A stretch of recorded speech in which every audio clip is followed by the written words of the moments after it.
আমরা স্পোর্টস ডিপ্লোমেসিকে সর্বোচ্চ গুরুত্ব দিচ্ছি।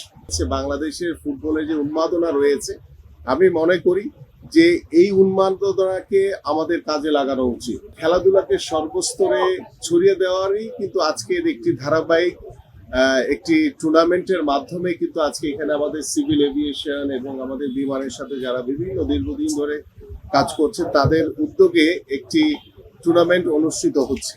এবং সবচেয়ে ভালো লাগার যে বিষয়টি যে বর্তমানে বিশ্বকাপ ফুটবল চলমান এবং বিশ্বকাপ ফুটবলে বাংলাদেশের যে অপ্রতিদ্বন্দ্বী যে সাপোর্টার রয়েছে আর্জেন্টাইন এবং ব্রাজিলের, সো ব্রাজিল এবং আর্জেন্টিনার দুইজন অ্যাম্বাসেডর এখানে বসে আছেন।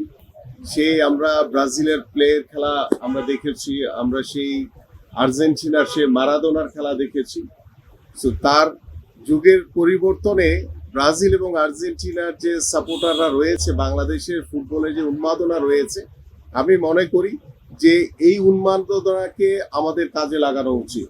এবং ইতিমধ্যে আমি এখানে বসেই আর্জেন্টিনার অ্যাম্বাসেডরের সাথে কথা বলছিলাম এবং ও নিজেও আমাকে বলছিল যে তোমাদের বাংলাদেশে যে ফুটবলের প্রতি যে প্যাশন রয়েছে,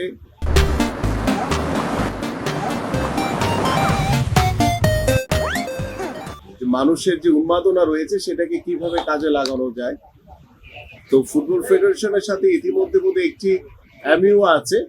তো আমরা এটিকে আরো পর্যালোচনা করে এবং আমাদের বর্তমান সরকারের যে লক্ষ্য, যে উদ্দেশ্য রয়েছে, আমরা স্পোর্টস ডিপ্লোমেসিকে সর্বোচ্চ গুরুত্ব দিচ্ছি।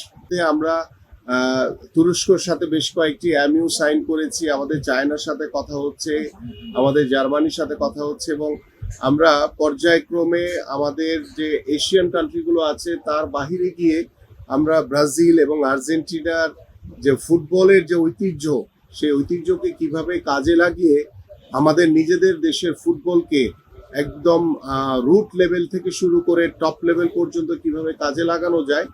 আমরা হয়তো বা বিশ্বকাপ ফুটবলের পরপরই আমি আমাদের আর্জেন্টাইন অ্যাম্বাসেডরকে বললাম যে আমরা বিশ্বকাপ ফুটবল শেষ করে ইনশাল্লাহ তোমাদের সাথে আমরা আনুষ্ঠানিকভাবে অফিসিয়ালি বসে আমরা আলোচনার মাধ্যমে কিভাবে তোমাদের কাছ থেকে সহযোগিতা নিয়ে আমার দেশের ফুটবলকে আমরা এগিয়ে নিয়ে যেতে পারি, কিভাবে রুট লেভেলে আমাদের যে বয়স ভিত্তিক যে খেলাগুলো হয় সেগুলোতে কিভাবে আমরা কার্যক্রম শুরু করতে পারি।